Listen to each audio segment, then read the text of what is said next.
O Muay Thai e o Karatê sempre proporcionaram desafios incríveis ao longo das décadas.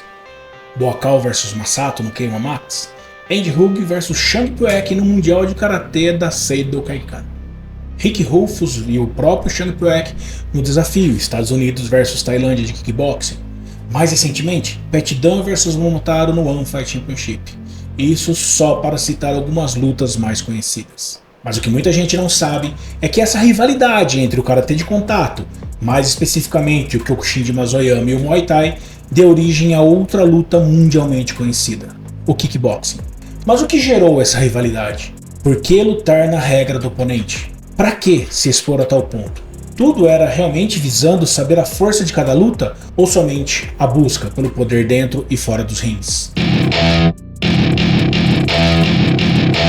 O Karatê de Mazoyama estava expandindo o mundo afora, e seus atletas venciam diversos campeões de outras modalidades. Mas na primavera de 1963, o Oyama Dojo enfrentou um desafio no Muay Thai proposto por Isamu Noguchi. Oyama selecionou Horifumi Okada, Yasuhiko Oyama, Tadashi Nakamura e Akio Fujihira para participar do desafio. O grupo de 5 pessoas, incluindo Kurosaki, realizou um programa de treinamento intensivo de 1 mês em Kunigawa, a partir de agosto, para se preparar para a expedição programada para outubro na Tailândia. No entanto, devido a adiamentos, a expedição foi postergada para dezembro e novamente para janeiro de 64, levando Okada e Yasuhiko a declinarem de participar. Em fevereiro de 64, Kurosaki liderou Nakamura e Fujihira em uma expedição à Tailândia. Inicialmente, Kurosaki não tinha intenção de participar, mas foi convidado devido à escassez de lutadores na equipe. Durante a luta, realizada no Lumpini Stadium, Kurosaki enfrentou o lutador de Muay Thai, Howie Deshichai, seguindo as regras do Muay Thai. Kurosaki perdeu por nocaute após ser atingido por uma cotovelada do tailandês. Mais tarde, ele atribuiu a sua derrota à falta de experiência, a falta de familiaridade com as regras do Muay Thai e a inexperiência em lutar com luvas de boxe. Das 3 lutas realizadas, Nakamura e Fujihira, representando o Kyokushin, venceram as outras 2, garantindo assim a vitória no desafio para a modalidade. Keiji Kurosaki novamente foi nocauteado, dessa vez em Tóquio, apenas 4 meses após a primeira luta na Tailândia. Uma humilhação pública para a luta que dizia ser a mais forte, e aquilo era muito ruim para os negócios. E é claro que isso deixou Kurosaki muito irritado com o acontecido. Isso mudaria o rumo das artes marciais no Japão e no mundo.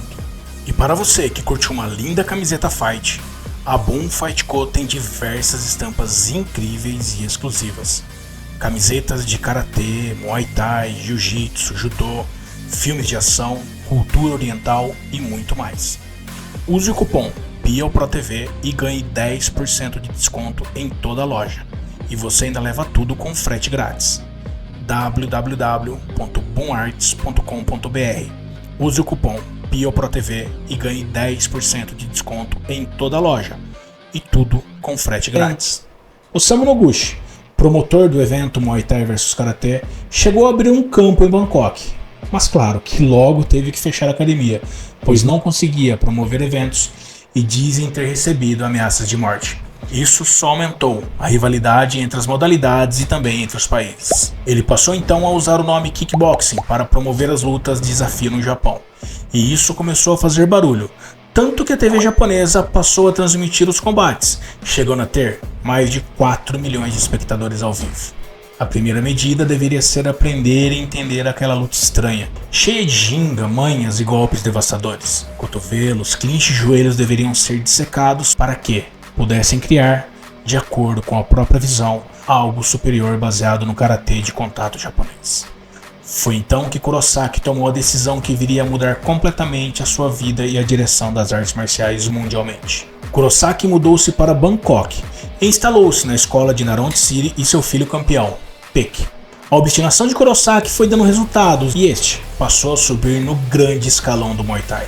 Algumas fontes relatam que este chegou a lutar 126 vezes no Lumpini e no Raja. Ao retornar ao Japão, Kurosaki trouxe Peck para ensinar em seu dojo, criando assim o Meijiro Jin, conhecido mundialmente. Peck foi o primeiro tailandês a ensinar Muay Thai fora da Tailândia, e poucos acreditam isso a ele.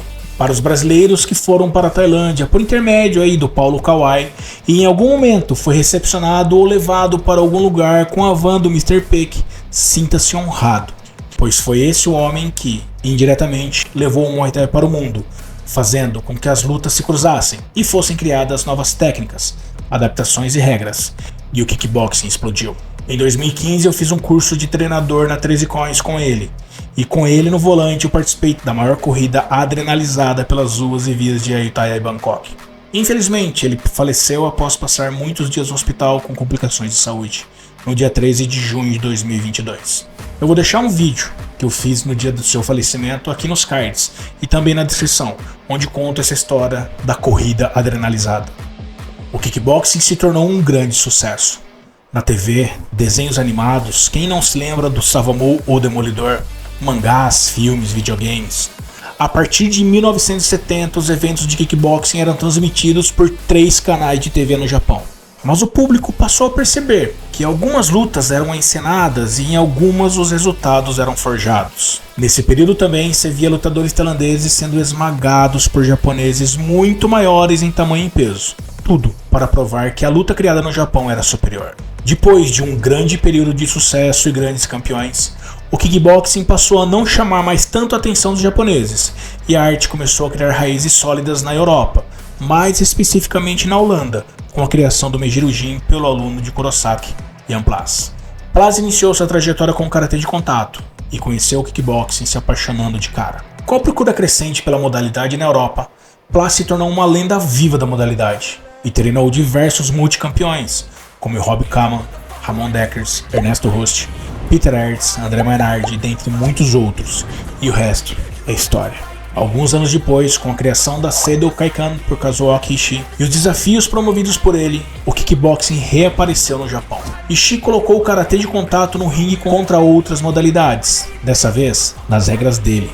Na grande final, havendo um empate técnico, eram colocadas luvas nos oponentes, e esses eram obrigados a lutar o kickboxing. Isso chamou a atenção e logo K1 foi apresentado ao mundo. Qualquer lutador de qualquer modalidade podia se testar, desde que aceitasse as regras do evento. O kickboxing aqui era representado por grandes campeões. Branko Sikatic, Ernesto Rust, Peter Aerts. Do karatê, Andy Hug, Kakuda, Michael Thompson, Masaki Satake, Masato e muitos outros. Ali nos primórdios do K1, os tailandeses pouco apareciam, pois os lutadores europeus e japoneses eram muito mais pesados. Shang Puek e Kao Klai se arriscavam, mas com poucos bons resultados. E então foi criada a categoria até 70 quilos, K1 World Max, e o mundo pôde conhecer o Muay Thai. Ali, Buakaw fez incríveis batalhas contra Andy Sauer, Masato, Mike Zambidis, Sato, Nick Holtz, Kid Yamamoto e muitos outros, e novamente as batalhas de modalidades foram catapultadas para saber qual era a maior.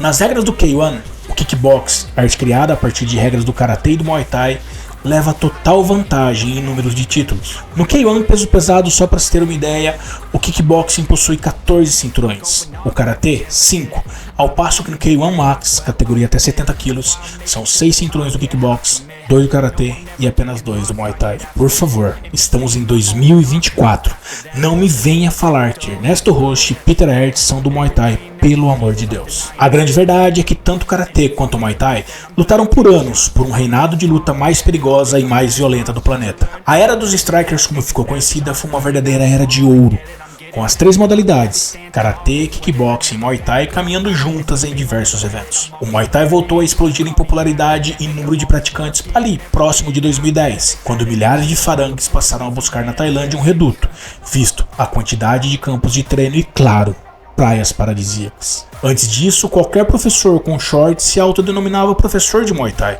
sem nunca ter sequer visto uma luta de Muay Thai na vida. Já o kickboxing passou a tomar o lugar dessas modalidades devido à procura pelo MMA. Com a isenção de adendos culturais, o kickboxing surgiu como um esporte de combate, dinâmico e de ótimos resultados. O Muay Thai devido ao cunho cultural religioso, por ser uma luta dura e de difícil entendimento de regras por leigos, e por ser um país relativamente fechado e longe, os estrangeiros preferiam a Europa e o kickboxing. Já o karatê, ao meu ver, foi rendido pela própria ignorância e pensamentos retrógrados. Professores pouco qualificados, reprodutores de técnica e nenhuma vontade de continuar aprendendo. Campeões fabricados, além de uma qualidade técnica duvidosa devido à comercialização de certificados por pessoas de má fé. fizeram a arte decair bastante desde o final da década de 1990. Mas de 2018 para cá, mais ou menos, um movimento está recolocando o karatê de contato nos eixos. Muitos bons eventos, alteração em regras ultrapassadas e divulgação mais adequada parecem estar voltando a atenção para a modalidade. Ainda muito precisa ser feito, pois o caminho não se apagou. Durante décadas, o Muay Thai e o Karatê disputaram para saber qual era a luta mais dura, real e eficiente no mundo dos strikers. Ao meu ver, as duas modalidades têm suas vantagens e desvantagens. Basta apenas uma se colocar na regra da outra para que essa passe a ter vantagem. Com a criação do kickboxing, o Muay Thai leva vantagem, é óbvio, pois a luva e o soco no rosto não são regras do Karatê de contato. Elas só existem pois surgiram os desafios e o Karateka gosta de se testar. Se voltarmos ao passado, o Karatê, em sua criação, teve sempre o soco no rosto, mas Oyama Masutatsu as retirou das regras em sua criação. Com isso tudo, o amante das lutas é que levaram vantagem. Uma criação japonesa para combater os tailandeses, o kickboxing, um misto de golpes de karatê, um misto de golpes de Muay Thai, livre de adereços que qualquer pessoa podia praticar. Hoje, com a internet, a facilidade de aprender e, é claro, professores do mundo todo detendo conhecimento, o Muay Thai vem tomando de assalto as regras do kickboxing. E cada vez mais, os Thai boxers vêm sendo conhecidos e reconhecidos como os mais duros lutadores do mundo. Até quando? Eu não sei. Será possível mudar isso? A história mostra que sim.